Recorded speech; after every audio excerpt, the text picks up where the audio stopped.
Hello, ladies and gentlemen, and welcome to another edition of Mr. American's Moments in History. We're talking U.S. history today. Today, this kind of begins our topic and our unit on understanding some of the reform movements of the 1800s, and also we're going to combine that with kind of the road to the Civil War. And so, the image that we're looking at for today, this is John Whitfield. He's a famous preacher during the what is called the Second Great Awakening in the United States. And he helps to represent a time period of change. And we're going to talk about how, in this section, how the Second Great Awakening influenced both social and economic reforms. And so he's a great example of that change. So there's a second wave in U.S. history, and the first one actually happens before we picked up our series, in which you start to see, especially Protestant faiths, starting to make more inroads into American society. So the Second Great Awakening comes with different reforms, and it's this wave of what we call religious fervor, this renewed spirit of the importance of faith. And again, it becomes known as the Second Great Awakening, and it sweeps through the United States in the early 1800s. And people will travel really great distances to listen to people like John Whitfield. And this is also around the time period in which the Mormon faith is also developed, which we've actually already talked about. But people would come, they'd listen to these preachers, and they'd come to listen, they'd come to pray together at religious meetings that were called revivals. And that's a series of meetings that were conducted by a preacher in order to kind of get deep and arouse people's religious feelings and to connect them back to their faith. So this new religious spirit inspires people in a variety of different ways, one of which is to kind of create these new communities called utopias. And they're communities that are based on a vision of a perfect society sought by change, or people looking for change, that we would call reformers. Now, a lot of them aren't going to work because they're kind of put together with ideas that are unrealistic.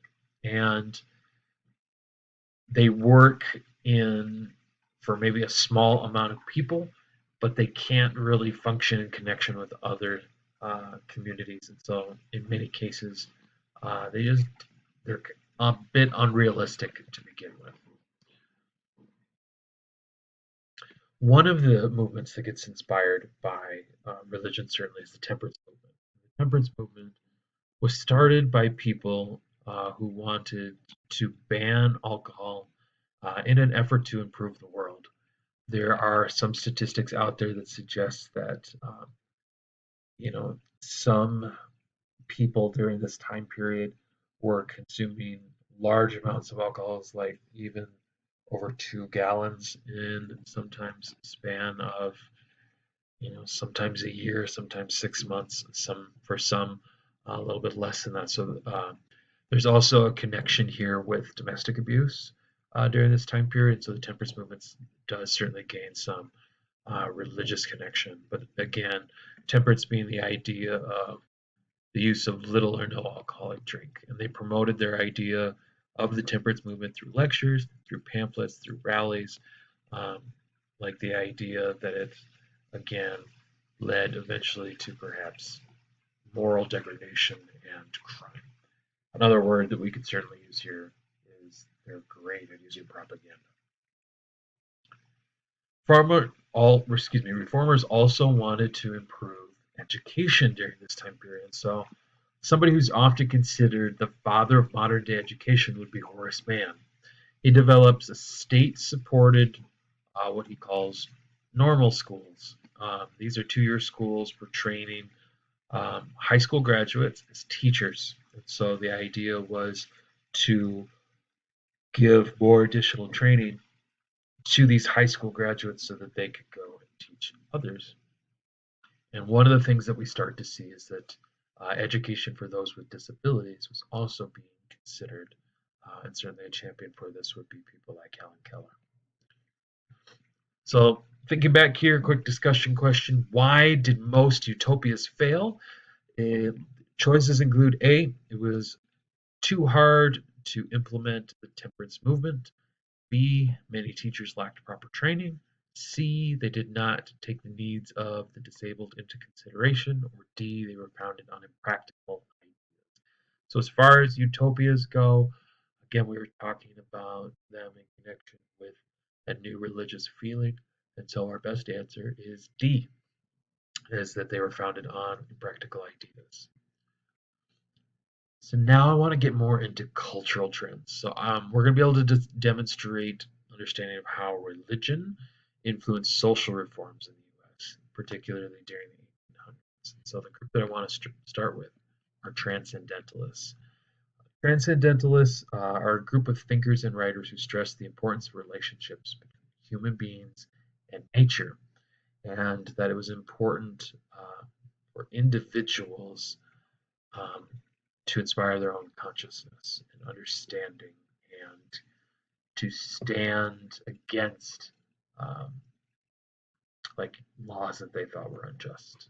So I'll give you guys some examples. So the first one that I want to show you guys some examples of is Ralph Waldo Emerson. And I'm just going to give you a few examples of his writing. So one of his quotes would be, "Do not go where the path may lead. Go instead where there is no path and leave a trail. To be yourself in a world that is constantly trying to make you something else is the greatest accomplishment. Peace cannot be achieved through violence. It can only be attained through understanding." So again, this stress of thinking for yourself, not letting yourself be changed by what's going on around you, and seeking to understand rather than to judge and take violence against. And again, it's not the length of your life, but the depth of your life that is important. Another famous transcendentalist would be Henry David Thoreau, and he is going to stress civil disobedience. Um, so let me read his quote first. "Under a government which imprisons any unjustly," so in other words, people who are put in prison um, even though they're innocent, "the true place for a just man is also a prison." And so the idea that injustice that's being done to others anywhere in the country is injustice to people who seek that same justice. So civil disobedience, again, the idea that a refusal to obey laws that are considered unjust as a nonviolent way to press change. This was practiced by many transcendentalists, including Henry David Thoreau. Uh, and they did this when they considered laws to be unjust. So Henry David Thoreau often challenged ideas particularly centered around war, including the Mexican American. So he himself was actually imprisoned for his actions because he refused to pay taxes to help support the war. You're also going to see some leading transcendentalists such as Margaret Fuller. Some of her ideas include today a reader, tomorrow a leader. So the idea that knowledge is power and gives you the power to eventually lead in the future. If you have knowledge, let others light their candles in it. And beware of over great pleasure in being popular or even beloved. And that house is no home unless it contains food and fire for the mind as well as the body. So the idea that there should be things there at home to challenge you, to help you, make you grow, to help you learn. We'll do this for students who are going to be in class and kind of maybe have a little bit of a quick discussion about, but I do want those of you who are listening, either for my class or just for learning's sake, to think about what you think of this idea. So again, rate your agreement with the following statement. Civil disobedience is appropriate when you feel a law is unjust. Do you strongly agree, somewhat disagree, or strongly disagree? So think about when you know that a law is unjust, where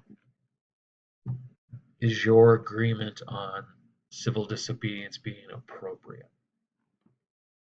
certainly very timeless one that weighs heavily on different times in history, including 2021 when this video is being recorded in January. We certainly need to talk about women. Women such as Harriet Beecher Stowe rose to prominence as authors during this time period. She actually, during this time period, is one of the most is actually one of the best-selling authors. She writes a popular fiction called Uncle Tom's Cabin, which looks at the um, horrors of slavery. And I'm going to read a quick excerpt for you guys because I want you to think a little bit about it. Master, if you were sick or in trouble or dying, I would save ye. I'd give ye my heart's blood, and if taking every drop of blood in this poor old body would save your precious soul, I'd give 'em freely, as the Lord gave his for me. Oh, Master, I don't bring this great sin on your soul. It will hurt you more than it will me. Do the worst you can. My troubles will be over soon. But if ye don't repent, yours won't never end. So again, in this, think about what is being offered and think about, especially this last part, what he's asking him to do to repent. So again, Harriet Beecher Stowe is going to be very important to the abolitionist movement, or what's called anti-slavery movement. And we'll get more into that a little bit later in this unit. So to kind of help wrap us up, one more quick discussion question. Which of the following was a major subject of transcendentalist literature? Is it realism, the relationship between humans and nature, and the importance of individual conscience? Anti-abolitionism, which would be against the abolishment of slavery. The relationship between humans and technology, and the importance of industrialism. Hopefully you said B, because that's the best answer. Again, the idea of connecting to religion to nature and the importance of it with human beings. So, ladies and gentlemen, that's going to wrap up this edition of Mr. Merrigan's Moments in History. Hope you were able to kind of get a sense of some of the changing reforms that we're seeing during this time period. I want to thank you for listening. For my students, please make sure that you check out and been following along with your guided notes. And of course, ask any questions that you have. Thank you and have a wonderful day.